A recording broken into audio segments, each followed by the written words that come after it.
Well, you already put the theory out there. First off, Yeah, yeah. we need an intro. No, we don't. Okay, you know what? The intro is going to be us arguing about whether we need an intro. I say we don't need no intro. You could be just, what up, bitches? There's your intro.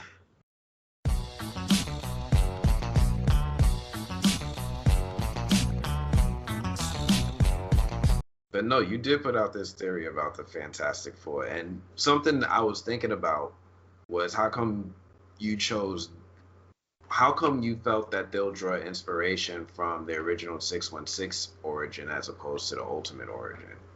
And the Ultimate Um, origin was very different. so okay, why don't you tell us about the Ultimate Origin?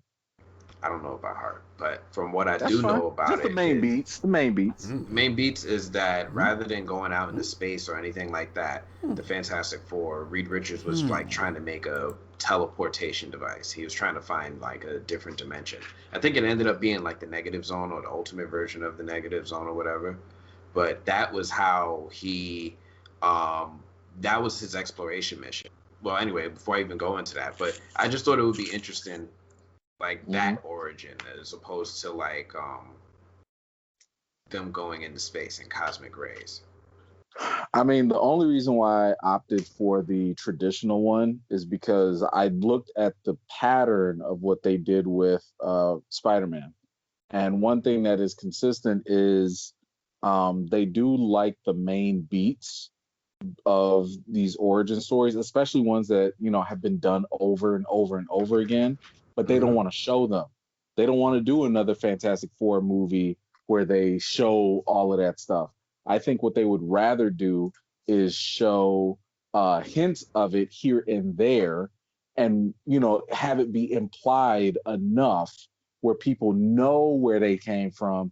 But now when the Fantastic Four movie comes out, you could just boom hit the ground running the same way Spider-Man did uh, with Homecoming. Like we didn't have to go revisit Uncle Ben dying and all this other stuff going on. Yeah, we hear about it, but we know it because we've been through like all these Spider-Man movie origins already, and I think So, they feel the same way with Fantastic Four. do you think they're gonna skip the origin then? Well, better yet, Yeah. here's a different question. Do you think Mhm. the Fantastic Four are already exist in I the do feel MCU? like they already exist. Now, here there are two competing theories that I've heard so far, two prevailing ones. So mine was I believe that they are a part of Sword. They Mm-hmm. were, always around. They were just Mm-hmm. regular people. That's why nobody really cared or nobody was checking for them. Mm-hmm. But I do believe that, within Thanos's snap, there was probably a cosmic ray storm, blah blah blah. That's where they could play with the cosmic stuff, radiation, whatever. Probably gave them powers or something. I mean, I'm sure they'll find a sweet way to make that work. And yeah, like I think they were the reason why Sword changed up their protocols. Because Sword at first was like sentient world observation. But then they were like, yeah, you see the sign on the door, we're sentient weapon. And I'm sitting here thinking, like, I wonder if they probably initially were going to use the Fantastic Four as weapons.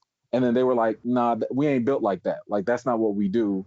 And they probably leave Sword, for something else. Maybe they lost their nerve, um, so to speak. So that's one theory. The other theory is that the Fantastic Four are old. Mm-hmm. They're that they were around during Hank Pym, and so whoever Reed Richards, whoever, like they're all older people. But what that ends up meaning, probably, maybe Ben Grimm, since he's an animated type of person anyway, maybe he still looks the same. But if anything, this would give room for Franklin, Richards to be a grown adult. And some people thought that Agent Franklin, who was in WandaVision, a lot of people think that that was Franklin Richards. And I'm like, I get it. I think it's more of just a reference. I think it's just a fun little Easter egg because if you think about it, people don't call the agents by their first names. Like your agent Colston, you know what I'm Yeah. saying? Your agent Hill.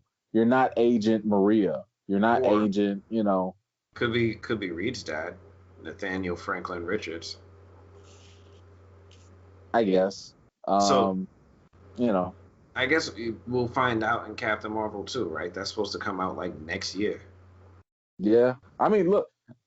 I feel like WandaVision, the way it's going right now, it's setting up a lot of stuff. They set up Matter of Captain fact, Marvel too, oh yeah, yeah. I mean, this is a Monica Rambeau origin story, you right? know, more than anything. My video that I just that is just releasing, I'm processing it now, but it should be released by the time this drops. Um, the focus of it is back on the beekeeper scene. Hmm. And I don't think a lot of people really realize just how much that scene was game changing. And what ended up being revealed was um, we got confirmation for the first time that the things that are created in that constructed reality, by the way, spoiler alert if you haven't been watching WandaVision, so stop watching now. But anything that's created in there out of nowhere. So if Wanda just makes something up, if it leaves that bubble, it stays real. And that's a game changer. So what did she create that came out that stayed real?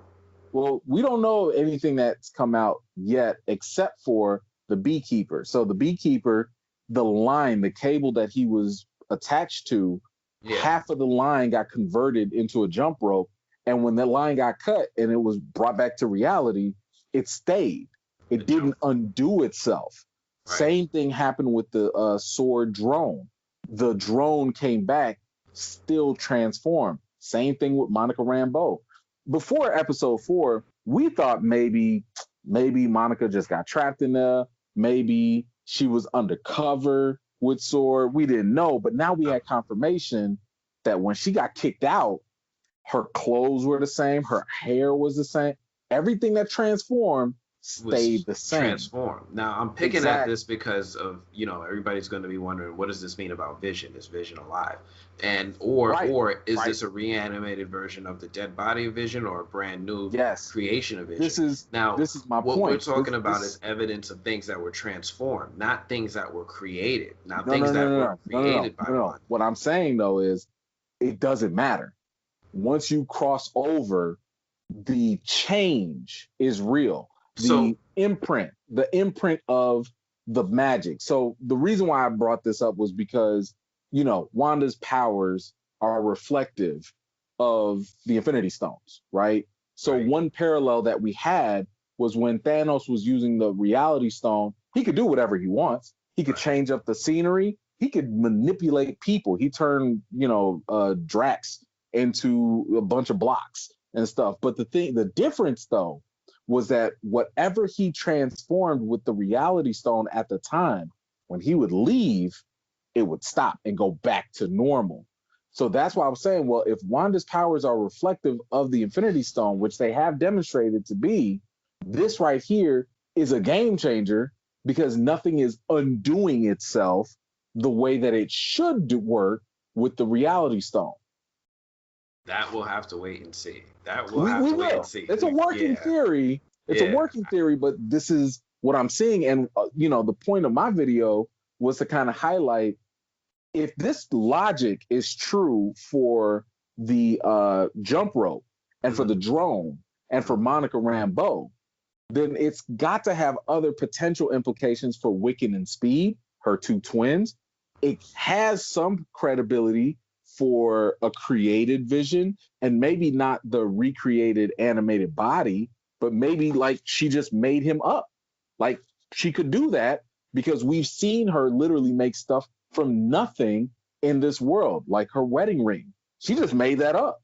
So when they walk out that bubble, that wedding ring probably still exists. that's a good And one. She did if create that's the that. case, and I'm gonna give you credit for this one because you pointed this out, if she is able to just create anything, and when it walks out of the bubble, we saw a scene that maybe she was interacting with an Infinity Stone.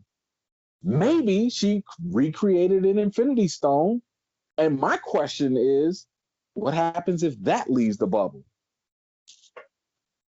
Like, do we have a real Infinity Stone and a created one? Like, what does that mean? Does she recreate the real Vision's Mind Stone? Does she recreate the Eye of Agamotto Time Stone for Doctor Strange again? I don't know. That's why I said that one scene opened up a plethora of options for Marvel, and I don't think people realize it can go anywhere. But then there's also that scene where she in episode 4 that everybody was talking about, right? That flash of Vision forehead, crushed in. People are wondering, was that a hallucination or was it real? It could be either one. We don't know. We don't know. I think it's a hallucination. I don't know, man. That was wild. That was like it turned WandaVision into a horror show for a second. It did. All right. I guess we let the people decide. Okay.